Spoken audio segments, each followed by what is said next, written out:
В эфире новости, в студии Анастасия Кобызева. Здравствуйте. Вот главные темы. Число выздоровевших от COVID-19 в регионе растет. Последние данные оперштаба в этом выпуске. Виртуальный отдых в Ленском районе открывается онлайн-лагеря. 41-й чемпионат мира по игре ГО перенесли на год, а вот место осталось неизменным.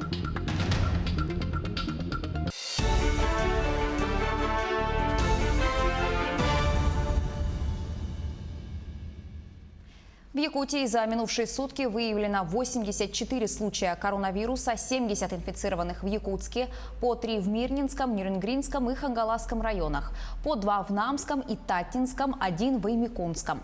За последние сутки от коронавируса скончались еще 2 человека, оба старше 65 лет и имели сопутствующие хронические заболевания.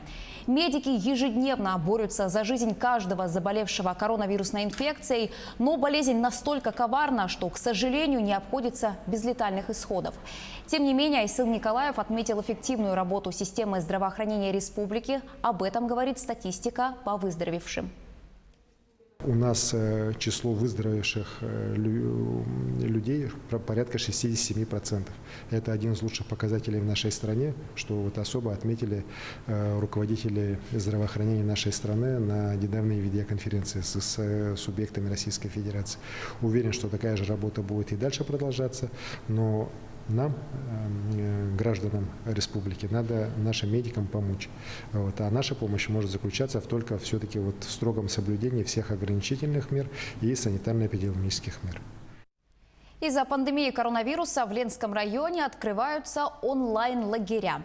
Но лето только началось. Детские учреждения отдыха все же готовятся к открытию. Сменится ли виртуальный отдых привычными детскими лагерями, расскажет Олеся Васева. Здравствуйте, меня зовут Захарченко Анастасия. Я ученица 5 класса А, школа номер 3, города Ленска. Таких детей, как Настя, в школе считают активистами. Девочка хорошо учится, участвует в конкурсах. Подарок за очередную победу стал впечатляющим. Обучение в школе при Международном детском центре «Артек» в Крыму. Евгения, мама девочки, рассказывает, чемодан дочки собрала сразу. Но поездка из-за начала пандемии коронавирусом не состоялась. Ребенок, конечно, расстроился очень сильно. Чемодан у нас стоит до сих пор собранный. Помимо «Артека» у нас также еще некоторые ее поездки были сорваны. Ну и, соответственно, с марта месяца дочь моя находится дома. Отдых у нас не получился. Судьба путевки остается неизвестной. Как будет отдыхать ребенок этим летом, Евгения не знает. Как и все остальные родители в России. Открытие объектов детского отдыха разрешат только на 3-м этапе снятия ограничений из-за пандемии. И в один конкретный день этого не случится. Право решать, начинать или нет, отдано под ответственность регионов. В Якутии дети, которые не могут выехать за пределы республики, рискуют просидеть все лето дома. Например, такие любимые ребятней базы оздоровительного отдыха, как «Орленок» в Мирном и «Алмаз» в Ленске, в этом сезоне вообще не откроются. Очень жаль. Безумно жалко ребятишек, которые к нам стремились. И в прошлом году мы им обещали, что мы с ним встретимся на это лето. Ну, вот такая ситуация сложилась по независящим ни от кого причинам. Не будут работать в привычном формате и летние площадки при образовательных учреждениях. Там продолжили опыт дистанционного общения с детьми. Теперь это онлайн-лагеря, всего 11 по Ленскому району. Такой формат устроил, если и не всех детей, то многих. В Центре дополнительного образования СРГ без проблем набрали первую смену.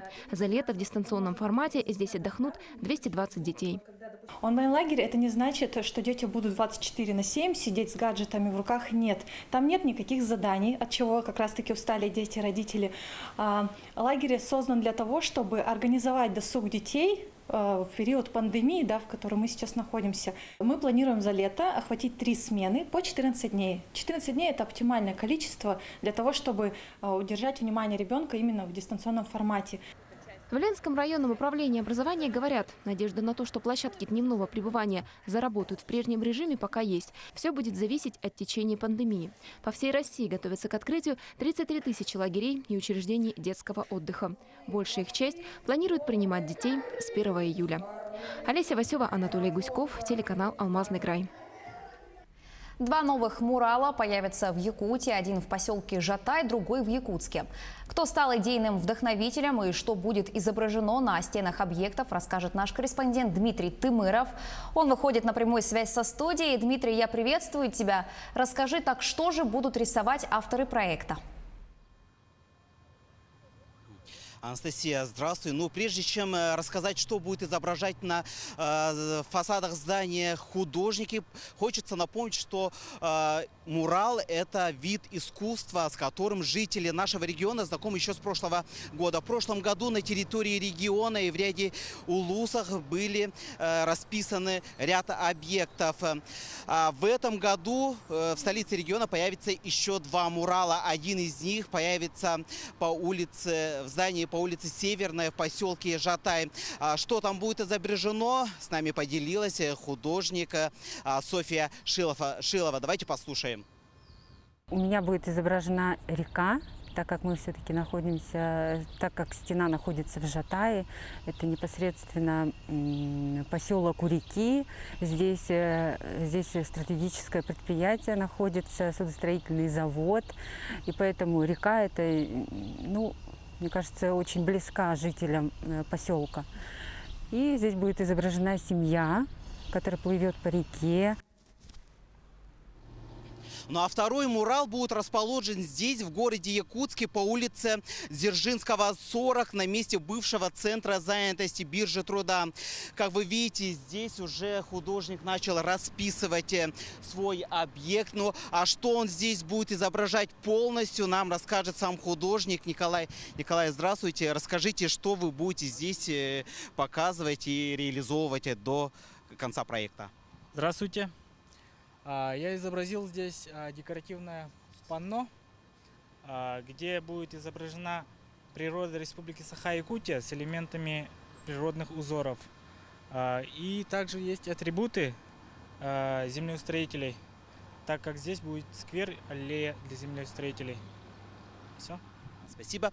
Ну, я хочу сказать, что вообще такие объекты у нас в городе отныне будут появляться практически каждый год. А сейчас давайте послушаем, в чем именно идейный смысл и вообще, что передают эти муралы и о чем будут они рассказывать. С нами поделилась главный архитектор региона Ирина Алексеева.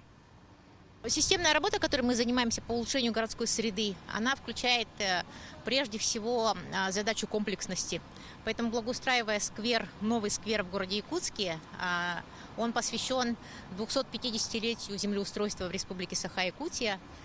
Мы, конечно же, очень рады, что можем синхронизировать свои действия, в том числе в преддверии все-таки важного российского общественного события. Мы не можем остаться равнодушными, и те символы, которые останутся на этом мурале, они, конечно, останутся памятью, что в России такое событие происходило. И самое важное, что наши ребята, якутские художники, они очень серьезно работали над эскизами. Вот Николай Григорьев, в частности, он, работая над этим эскизом, очень активно обсуждали мы в группе с нашими инициаторами. Это представители Министерства имущественных и земельных отношений, землеустроители республики, которые как раз давали направление, что может появиться в этой росписи, касаемо земли, Республики Саха-Якутия, нашей большой территории.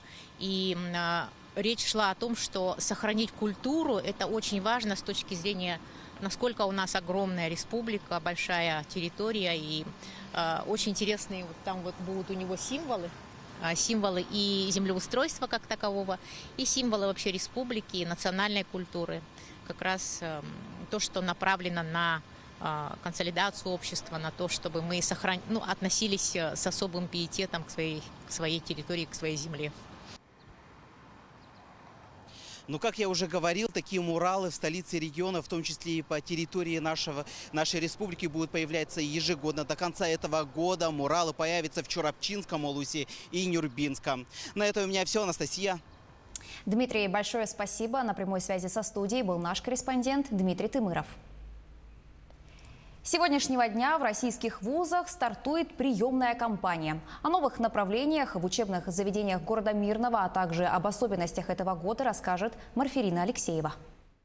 Для поступления в высшие и средние специальные учебные заведения абитуриентам этого года никуда ездить и даже выходить из дома не нужно. Кроме того, выпускники смогут выбрать такие вузы, до которых в режиме реального времени, возможно, никогда бы и не доехали. Таким образом, абитуриент может подать заявление в 5 вузов и в каждом из них выбрать еще 3 разных направления. Аттестат и медицинскую справку поступающий должен предоставить в течение первого учебного года в выбранном университете.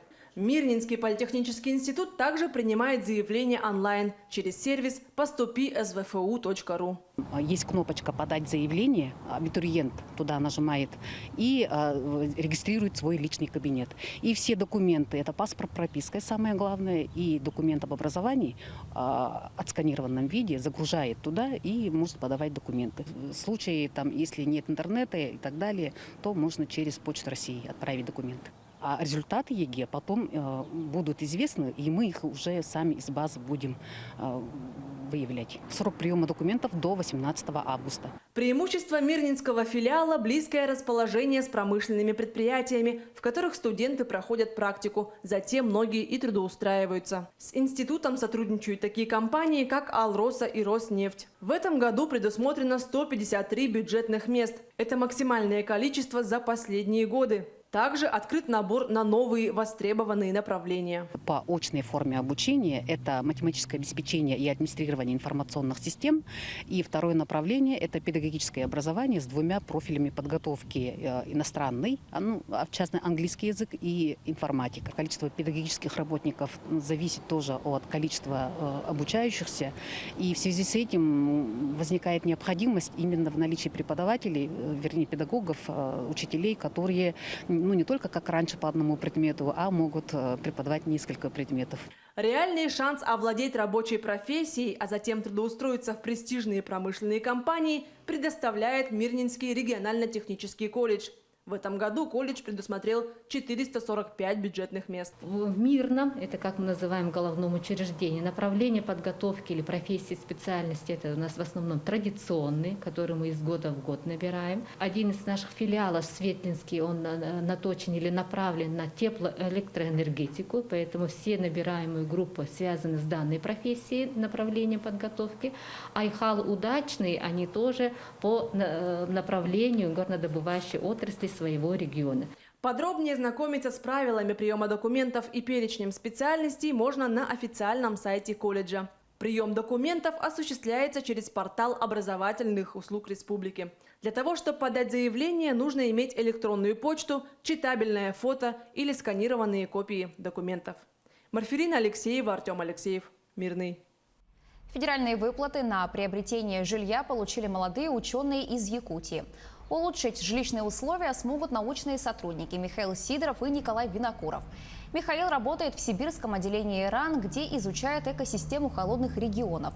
Николай работает в якутском НИИ сельского хозяйства. Всего в России по программе жилье получили 42 ученых. Целевая программа обеспечения доступным и комфортным жильем и коммунальными услугами граждан оказывает поддержку в приобретении жилья ученым, которые стали кандидатами наук до 35 лет и докторами наук до 40 лет. А вот ученые из США выяснили, как прожить до 100 лет. Специалисты пришли к выводу, что причины долголетия определяются не только генами, но и средой обитания, в которой живет человек. Они проанализировали данные о месте жительства, образовании и социальном положении 145 тысяч человек, умерших в возрасте 75 лет и старше.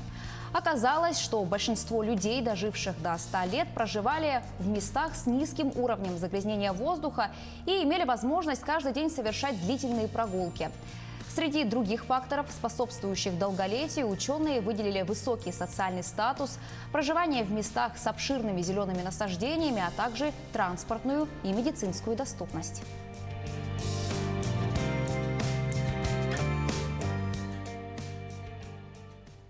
К другим темам. 41-й чемпионат мира по древней стратегической игре ГО перенесли на июнь 2021 года. А вот место осталось неизменным. Турнир пройдет в кампусе Дальневосточного федерального университета во Владивостоке. По словам спортсменов, у этого решения есть и плюсы. Подробнее об этом в материале нашего корреспондента Юрия Осипова. Планируется, что 41-й чемпионат мира по игре ГО пройдет со 2 по 9 июня следующего года. Этот турнир особенно важен, потому что впервые за всю историю соревнований он будет проходить за пределами Китая, Кореи и Японии. Кроме спортивной и фестивальной программы, мы запланировали совместно с кружковым движением НТИ провести хакатон, на котором команды со всей России, это в основном школьники и молодежь, попробуют разработать революционный интерфейс по взаимодействию человека и искусственного интеллекта. Это называется «Кентавр». Сами спортсмены, играющие в ГО, утверждают, что даже в переносе даты чемпионата есть свои плюсы. Это дополнительное время для подготовки. В конце игры подсчитываются очки. Я ради этого, я часто же играю, я лучше стала считать. Хочу поехать поиграть с другими странами и участниками. Традиционно на чемпионатах по ГО российские спортсмены становятся сильнейшими представителями Европы. Более 10 лет они уверенно удерживают высшие позиции во всех дисциплинах. В оргкомитете предстоящего чемпионата состоит и глава Якутии Айсен Николаев. Сегодня я, благодаря тому, что хоть немного, но умею играть в ГО, на самом деле я в чем-то лучше понимаю своих собеседников из стран Юго-Восточной Азии, из Китая, с Японии, с Кореи. И эта же игра, она учит людей мыслить глобально, учит людей мыслить стратегически. ГО – это логическая настольная игра с глубоким стратегическим содержанием. Она возникла от 2 до 5 тысяч лет назад в Древнем Китае. Она входит в число 5 базовых дисциплин всемирных интеллектуальных игр и охватывает более 40 миллионов человек по всему миру. С этой стороны лучше. Почему? Потому что он выполняет две функции. Он одновременно атакует, камень точно так же, как и здесь, и укрепляет свои вот эти два камешка, помогает. Всегда нужно искать ходы, которые выполняют несколько функций. Они более эффективны будут. По сообщению руководства 41-го чемпионата мира по ГО, это очень значимое событие для России, Азии и всего международного сообщества. И несмотря на пандемию коронавирусной инфекции и перенос даты соревнований, подготовка к ним не останавливается.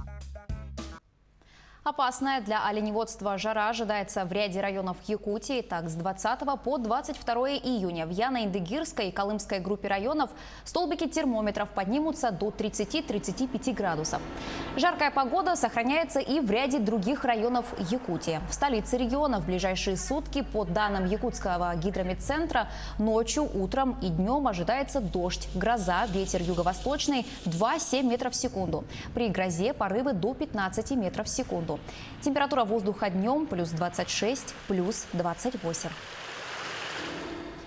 День летнего солнцестояния наступит 21 июня. Оно принесет астрономическое лето в северное полушарие Земли и сделает воскресенье самым длинным световым днем в году для жителей этих территорий. Об этом рассказали в Московском планетарии. В течение нескольких дней до и после момента солнцестояния Солнце будет держать эту высоту, словно оно остановилось ненадолго. Именно поэтому эти дни называют стояниями Солнца. Затем оно начнет опускаться к югу, после чего световой день начинает уменьшаться.